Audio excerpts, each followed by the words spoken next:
Hello, my name is Ken Titmus, and for the last 30 years, I've run my own consulting and education business, Kent Outsourcing Services, out of Cape Town in South Africa, mainly concentrating on operations and supply chain management.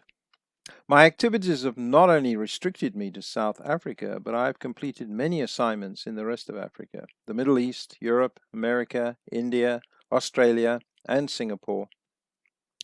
For nearly 3 decades, working with my clients, I've educated and assisted them in implementing the traditional manufacturing planning and control systems, incorporating executive sales and operations planning, master production scheduling, materials requirements planning, and production activity control.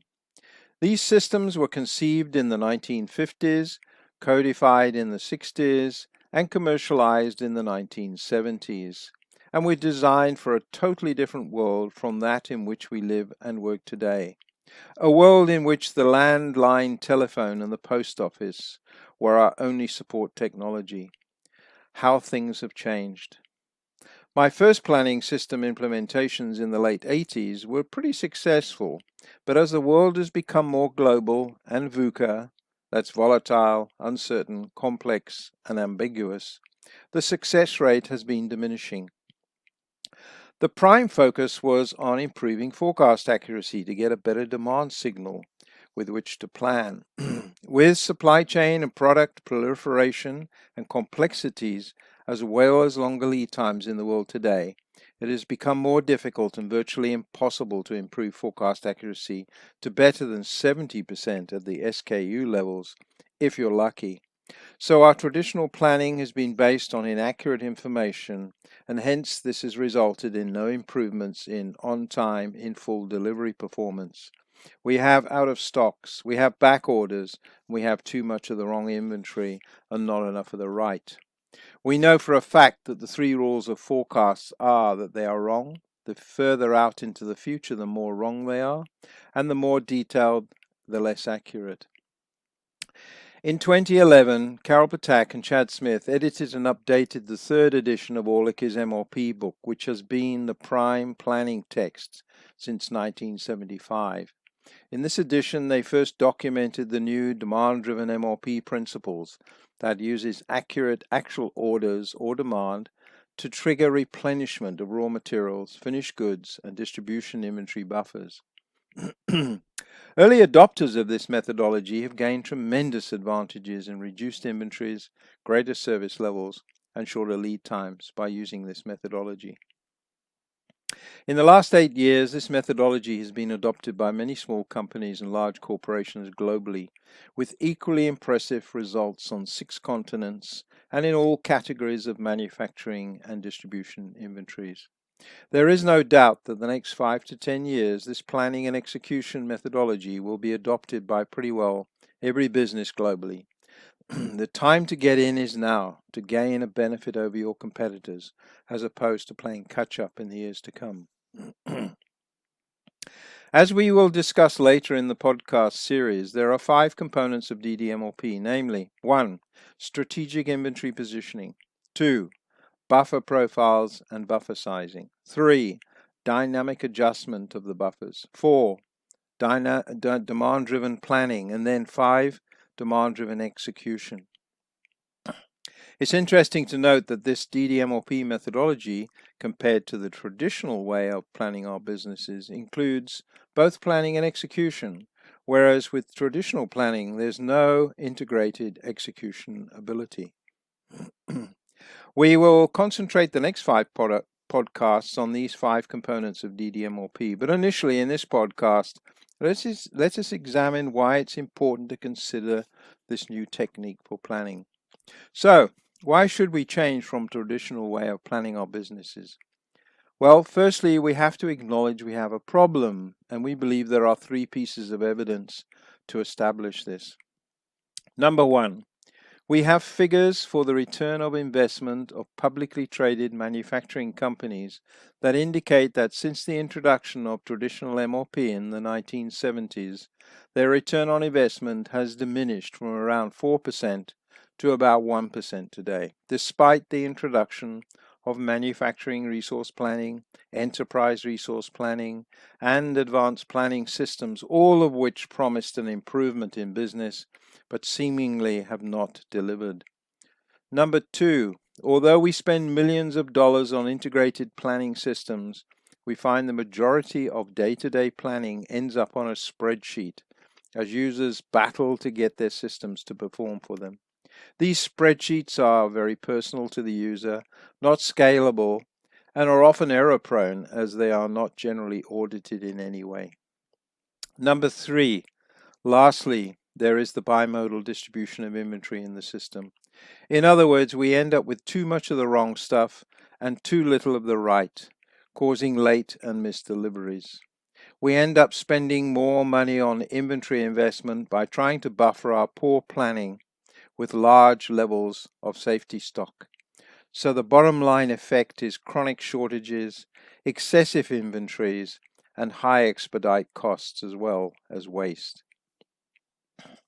So what is the major reason for these poor results? Well, the first law of supply chain management is that all benefits in the supply chain will be directly related to the speed of flow of relevant information and relevant materials. But what are these benefits? Well, number one, increased levels of customer service. Two, increased turnover and hence revenue. Number three, better quality through smaller lot sizes and better flow. Number four, reduced levels of the right inventory. Number five, we find unnecessary expenses will be reduced. And ultimately, number six, all important cash flow will improve. So why can't we achieve these benefits with our current systems? Well, we normally start our planning with a distortion to relevant information flowing up the supply chain by using inaccurate forecasts to plan materials. This results in a distortion to the relevant materials flowing down the supply chain, so the right materials are not available at the right time. Therefore, in our planning systems, we are using signals with known error. Often MRP planning systems are only run once a week, so out-of-date information is used for planning. In addition, to simplify the planning process, we have oversimplified our bills of materials. With weekly planning buckets and flattened bills of materials, we have a lot of nervousness in the system as adjustments are made when the true demand is known compared to the planned forecasted demand. So, with everything having to be dependent in the supply chain, supply variance transfer causes supply delays in the MRP plans never properly synchronized. This results in the bimodal inventory distribution in which an SKU can quickly move from a position of having too much to having too little. This then breaches the safety stock level, which requires an immediate replenishment of stock, resulting in the end item ending up being in a situation of having too much again. The overall result is the bullwhip effect, caused by sending distortions to relevant information up the supply chain, resulting in a distortion to relevant materials flowing down the supply chain.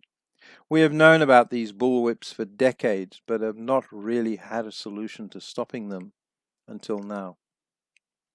The solution is decoupling the supply chain by inserting points of independence in the dependent supply chain. These decoupling points stop dead the transference of variability of information and materials up and down the supply chain.